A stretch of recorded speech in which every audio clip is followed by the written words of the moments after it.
Hi, this is Tony at Cover. I'm speaking to Michele Jennings, the Chief Executive of Glue, PPS's new arm that is expanding the business.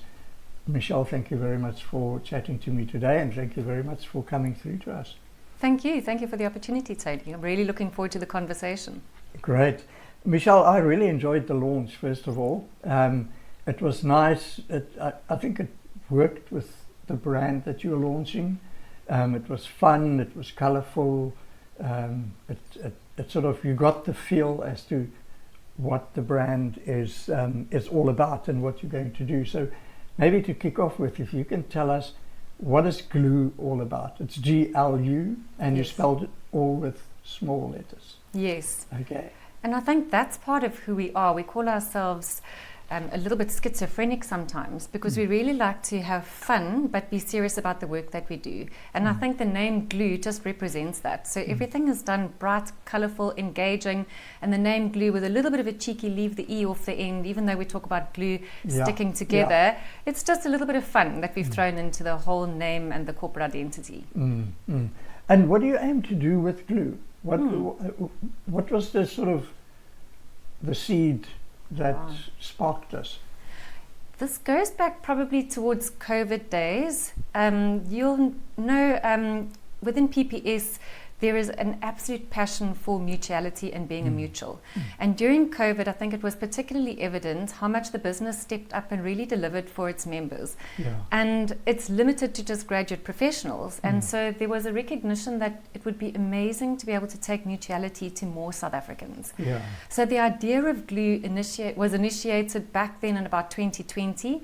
Lots of obstacles to get through to take that to the board and get it approved. And eventually, 2 years ago or so, when I joined the organization, we really started building this business.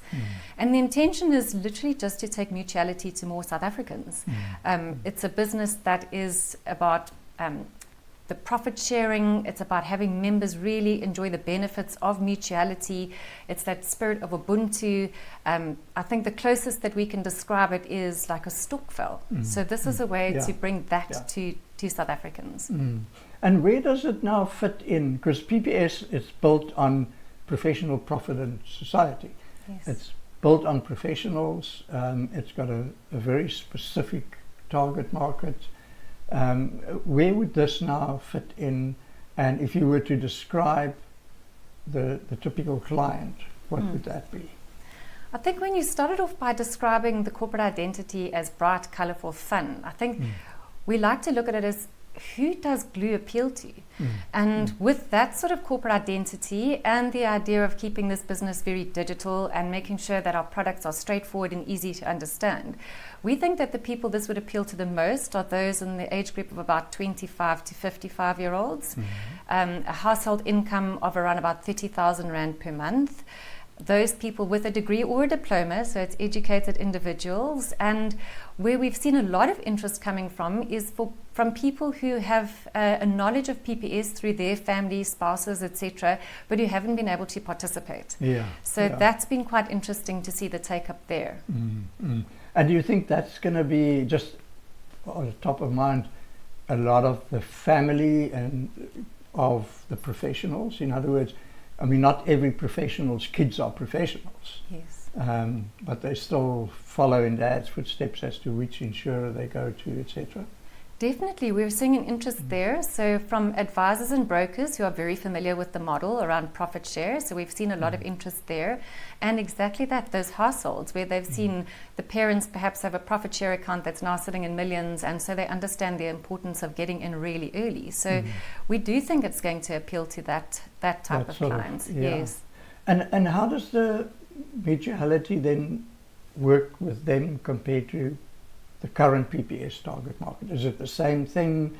Is it slightly different? So the principle of profit sharing, I think, is uniform, that the profits of the business get divided up each year after the financial results are concluded, get divided up and shared amongst all of the policy holders. So that that is very much aligned with the approach that PPS follows. But we wanted to differentiate ourselves a little bit and say we recognize that this brand is appealing to maybe some of the younger, broader type audience.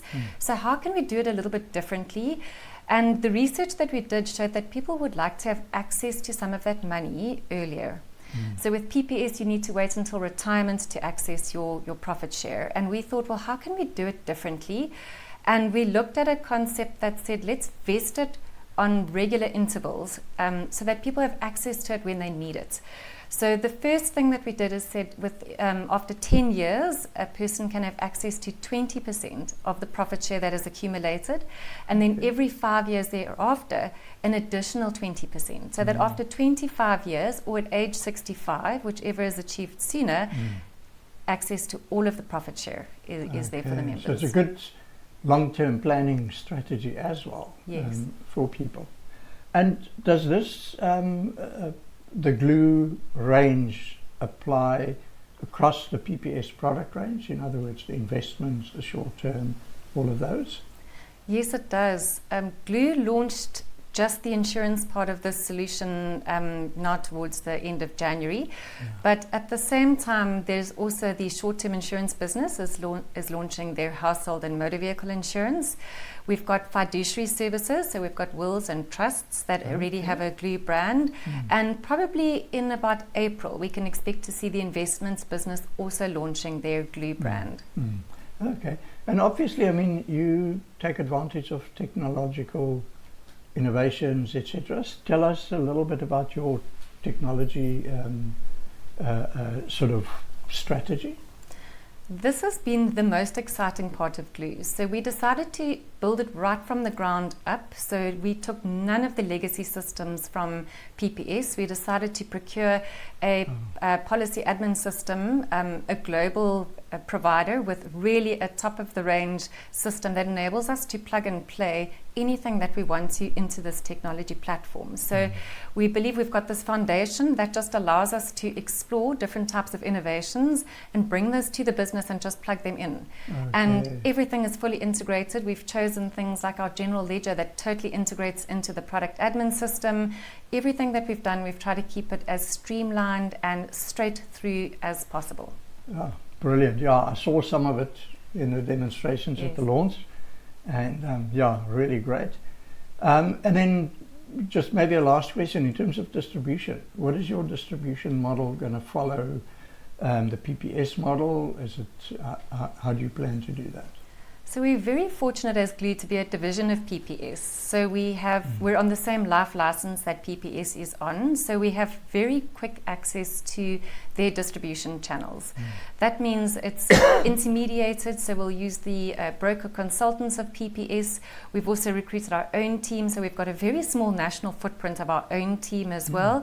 And we will use the PPS tied agents also. At some stage, we're hoping to get to the point where we also have a self-service capability for those individuals who really feel that they are able to and want to look after themselves and just go and do whatever they want from an insurance perspective themselves directly. And do you also use the PPS offices, PPS facilities, etc.? So currently, as we're starting out, we are sharing offices with PPS. In Cape Town, we will be sharing the investments building that is being built in Newlands, just within the cricket grounds. So we will have a dedicated section within that building for Glue. And in Johannesburg, we are in the process of securing some space in Rosebank so that we can move out of the PPS offices because we have outgrown the little corner that we were allocated into. Yes, yeah. And you want to sort of maintain your, it's almost like that culture, the Glue culture that you're creating. Yes. I see a lot of insurers have done that before, is when they have this spin out innovative business, then they want to try and grow that culture in a different way. Absolutely. It's like an incubator. So it's an incubator for new ideas and innovation. And we've definitely seen that by ring fencing the team already, the value that's brought. You just have to think differently. You can lean into the group when there's certain expertise that you need, but just to try and be independent and do things differently and rather respond to what the market is looking for than the way it was done before, I think that's where we've really found our niche. Yeah. I mean, legacy is not just about systems and data. Legacy is also about culture and the way things are done. And if you want to break that cycle, you actually have to put barriers up to be able to do that. Yes. And clearly, I mean, with a brand and at the launch, you could see that there was something different. Yes, and we try and encourage that in everything that we do. So we remind people we're very brand led. So what we're promising the market and what we deliver have to be aligned. You can't have this amazing, fun brand and it's energetic, and we talk about simplified financial services and removing anxiety, and then we do the opposite. We have to be consistent right through, from start through to finish in everything that we do. Yeah, brilliant. I mean, I look forward to seeing you roll out into the other areas of the business and bring that to market. But all in all, I think it's really great for the Mutuality side, because Mutuality has sort of died in South Africa. It's still quite big in many other countries, but in South Africa it has, besides for PPS, there's not much left, you know. What was it? Assupol was the last big one that... And Avbob, yes, there's definitely, there are a few, but not in the market that we're going to be operating in. No. And we're just so proud to be able to do this, to bring Mutuality back to South Africans, because we really, really do believe that that's what they deserve. Yeah. Michele, thank you so much. It was great chatting to you. And good luck with the rollout and offices and all of that sort of thing. Thank you, Tony. Really wonderful being here. Thank you. Pleasure.